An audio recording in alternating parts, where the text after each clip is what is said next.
Hey everyone, good morning. कैसे हैं आप सब? उम्मीद करती हूँ आप सब बहुत अच्छे होंगे। Welcome back to my channel. और गाइज़, मैं आपके साथ शेयर करूँगी आज जो सुबह के नाश्ते से लेके दोपहर के लंच तक के मैं क्या क्या करती हूँ। सुबह से और दोपहर तक का मेरा क्या रूटीन होता है, वही सब मैं आपके साथ शेयर करूँगी। तो चलिए, जो सुबह सब्ज़ी बनी थी वो मैंने निकाल ली है एक छोटे बर्तन में, जिससे कि बर्तन खाली हो जाएंगे और किचन भी मेरा साफ़ हो जाएगा। और तो चलिए, आज रोटियां नहीं बनाई थी, रोटी फुलके नहीं बनाए थे नाश्ते में, तो मुझे बनाने हैं सैंडविच। तो आलू जो है एक रात पहले ही उबले हुए रखे हुए थे, तो उसकी ही सैंडविच बनानी है। तो सैंडविच बनाने के लिए मैंने प्याज को ना चॉप कर लिया है बारीक बारीक, और पैन के अंदर तेल डाल दिया है। उसको गर्म होने के बाद प्याज डाल दी है। ये मुझे करनी है, हल्की सी रोस्ट करनी है, हल्का ना पिंक ब्राउन जैसा हो जाता है ना, वैसा करना है। तो प्याज मेरी फ्राई हो गई है। अब इसके अंदर मैंने डाल दिए हैं आलू। आलू को भी अच्छे तरीके से मैश कर लूँगी और इसके ऊपर से मैं फिर ऐड करूँगी मसाले। मसाले में मैं डालूँगी थोड़ी सी हल्दी, हल्का सा जो कलर चेंज हो जाए ना वो हल्दी डालूँगी मैं, और थोड़ी सी डालूँगी इसमें कश्मीरी लाल मिर्च, और बस यही डालूँगी। और टेस्ट के अकॉर्डिंग डालूँगी नमक, और इन सबको मिक्स करके अच्छे थोड़ी देर के लिए पका लूँगी।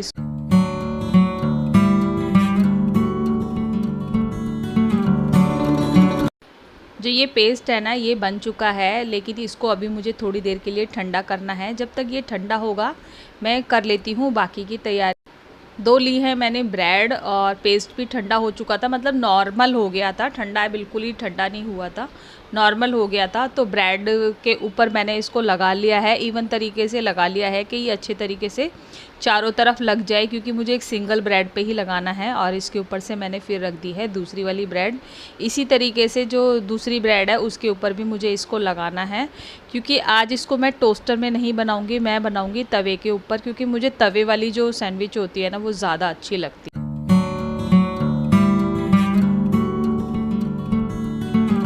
ये लिया है मैंने एक नॉनस्टिक पैन है, ये तवा ही है, ये डोसा बनाने वाला जो तवा होता है वो है ये।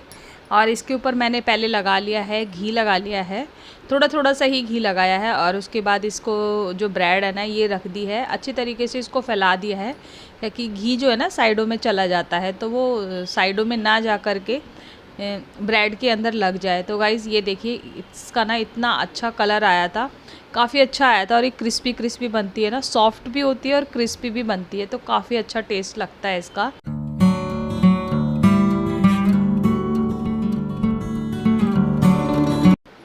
और इसको ना दबा दबा करके सेकूंगी तो अच्छे से सिक भी जाएगी, कच्चा भी नहीं रहेगा। वैसे तो जो इसका पेस्ट है उसको मैंने अच्छे से पका लिया था, जो अंदर स्टफ़ किया है आलू उसको मैंने पका ही लिया था, तो कच्चा रहने का तो मतलब ही नहीं है। बस ऊपर से ही मुझे ये अच्छे तरीके से सेकना था। तो चलिए गाइस, एक बार का तो बन चुका है, दो ब्रेड सिक चुकी हैं, और अब ये डाल लेती हूँ, सेकंड वाली भी ब्रेड डाल देती हूँ मैं।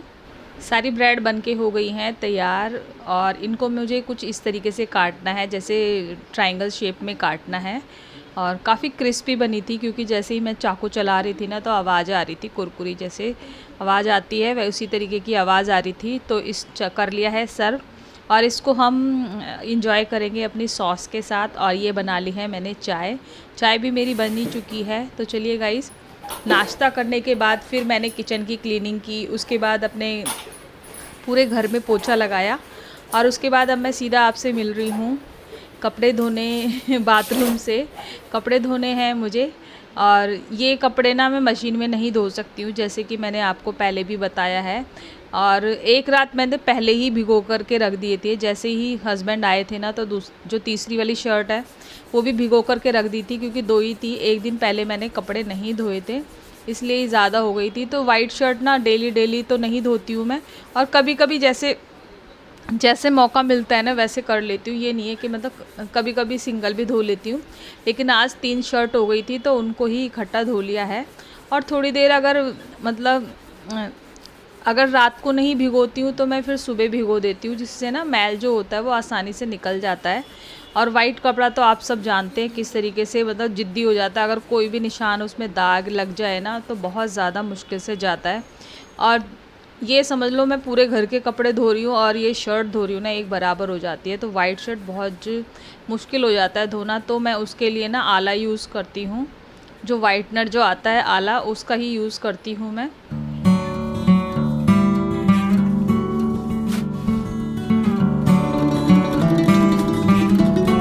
और कभी कभी तो जैसे ज़्यादा कपड़े नहीं होते हैं ना, तो मैं जो रेगुलर कपड़े हमारे होते हैं, दूसरे कलर के कपड़े जो होते हैं, वो भी मैं हाथ से ही धो देती हूँ।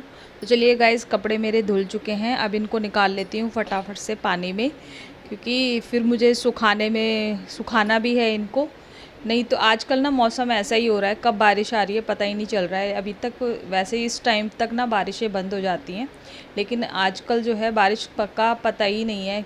हर वक्त ना ऐसा लगता है कि बादल ही हो रहे हैं, लेकिन फ़िलहाल अभी इस टाइम पे जब मैं कपड़े धो रही हूँ, उस टाइम पे काफ़ी धूप हो रखी थी, तो मैंने सोचा जल्दी से कपड़े धो लेती हूँ, क्योंकि धूप में अच्छे से कड़क धूप लग जाती है ना वाइट कपड़े में, तो उसकी शाइन ना और ज़्यादा आ जाती है। तो चलिए फटाफट से मैं अपने कपड़ों को धो लेती हूँ, इसके बाद फिर मुझे नहाना है। और मैंने अभी ग्रोफर पे ऑर्डर कर रखा है सामान, तो वो सामान भी आने ही वाला था। वैसे तो बेटा है, तो वो जा कर के नीचे से ले आएगा, क्योंकि थोड़ा बहुत सामान ख़त्म हो रखा था।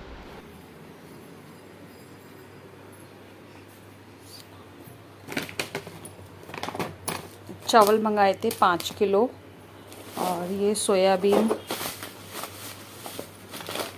एक ये हार्पिक मंगवाया था, ये हार्पिक, ये कुछ और ही आया है शायद, हार्पिक नहीं है, मतलब क्लीनर ही है, क्लीन चैम।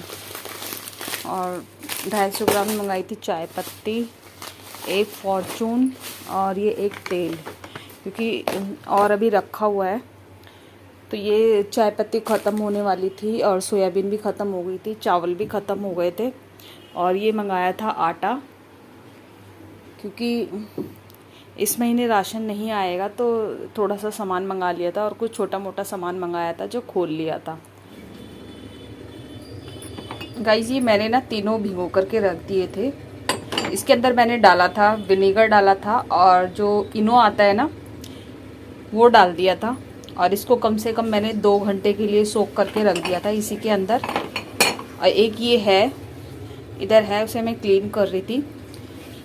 तो ये अभी फ़िलहाल देखिए ऐसा है, ये बहुत साफ़ हो चुका है, ये देखिए। अभी ये इस तरीके का है, ये काफ़ी सारा यहाँ पे साफ़ हो गया है ये। और इसके अंदर से आप देख रहे होंगे, मैं दिखाती हूँ आपको, ये देखिए ये सब निकला है इसके अंदर से। तो इसको मैं क्लीन करती हूँ पहले। एक ले लिया है मैंने स्टील वाला जूना, इसी से ही इसको मैं अच्छे तरीके से रगड़ दूंगी। इससे ना काफ़ी अच्छे से साफ़ हो रहा था, ज़्यादा मुश्किल भी नहीं हो रही थी मुझे, क्योंकि मैंने कम से कम 2 घंटे इसको भिगो करके रखा हुआ था विनेगर, और 1 पाउच मैंने इसके अंदर इनो डाला था, तो काफ़ी अच्छे से साफ़ हो रहा था। लेकिन इसकी शाइन सी जो थी ना वो चली गई थी उसकी विनेगर की वजह से। तो जो मेरा बर्तन धोने वाला साबुन है उससे मैंने साफ़ कर दिया है, काफ़ी अच्छे से साफ़ हो गया। ये देखिए गाइस, ये कितने अच्छे तरीके से क्लीन हो गए हैं। और ये जो छोटा वाला है ना, ये छोटा वाला जो है, ये सबसे ज़्यादा क्लीन हुआ है, क्योंकि ये सबसे कम यूज़ होता है, और ये थोड़ा सा कम हुए हैं, क्योंकि ये सबसे ज़्यादा यूज़ होते हैं बड़े वाले। और इसको करीबन मेरे चूल्हे को कम से कम 10 साल से ना ऊपर ही हो गए हैं। तो टाइम टू टाइम मैं इनको करती रहती हूँ, जिससे ना ये काफ़ी अच्छे बने रहते हैं और ज़्यादा गंदे भी नहीं होते हैं, क्योंकि इसके जो सुराग होते हैं ना, छेद जो होते हैं, वो टाइम टू टाइम बंद होने लग जाते हैं। तो इसकी ना बीच बीच में क्लीनिंग करना बहुत ज़्यादा ज़रूरी हो जाता है। तो मैं इसी तरीके से बीच बीच में करती रहती हूँ। कभी मैं केवल जो विम बार है ना उसी से ही साफ़ कर देती हूँ, लेकिन कभी कभी जैसे मंथली या फिर 15 दिन में मैं ऐसे ही इसी तरीके से विनेगर में डाल करके इसको काफ़ी अच्छे तरीके से क्लीन कर देती हूँ। तो ये देखिए, आपने देख लिया होगा आफ्टर लुक, और इसका बिफोर लुक जो देखा था वो मैंने थोड़ा सा शूट नहीं किया था पहले, जब इनको मैंने डिप करने के लिए डाले थे, नहीं तो वो उससे भी ज़्यादा गंदे थे, मतलब ब्लैक काला काला जैसे हो जाता है। आप सब जानते होंगे किस तरीके से हो जाते हैं ये बर्नल जो होते हैं। तो गाइज, आपने बिफोर लुक भी देखा और आफ्टर लुक भी देखा, तो किस तरीके से क्लीनिंग हो गई है इनकी। तो चलिए अब मैं बना लेती हूँ खाना, क्योंकि टाइम भी हो रहा है खाने का, और मुझे अभी सुखाने हैं कपड़े। तो ड्राई कर लिए हैं मैंने, कपड़ों को ड्राई कर लिया है, क्योंकि बाहर हो रहा है बारिश का मौसम। तो कुछ कपड़े पहले के डले हुए थे तो उनको उठा लूँगी और छत पे नहीं डाल के आऊँगी, क्योंकि कपड़े ना भीगने का डर हो जाएगा, फिर पता नहीं चलता है ना फिर कब बारिश आ जाती है। तो चलिए पहले मैं बनाऊँगी खाना, उसके बाद मैं डालूँगी कपड़े।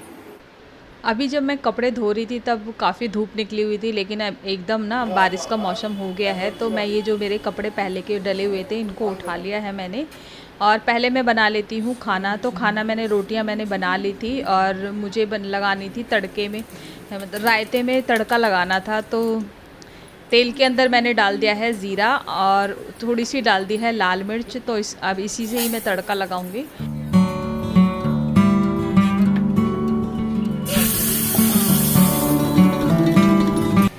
गाइस तड़का लगा दिया है और अब खाएंगे हम खाना दोपहर का। तो काफ़ी भूख भी लगने लगी थी, टाइम भी हो गया था। भिगो करके रख दिए हैं और इनको मैं धोऊंगी करीबन 1 घंटे के बाद। और इधर ये बन गया है रायता, ये देखिए।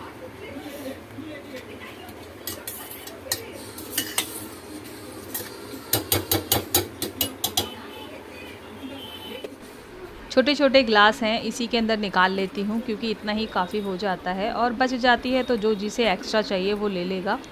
तो चलिए गाइज़ आज का व्लॉग मैं यहीं एंड करती हूँ। मिलते हैं आपसे नेक्स्ट व्लॉग में। अगर ये व्लॉग आपको थोड़ा भी अच्छा लगा हो तो प्लीज़ चैनल को लाइक करें, शेयर करें, कमेंट करें और सब्सक्राइब करें अगर मेरे चैनल पे पहली बार आ रहे हैं तो। Take care, bye bye.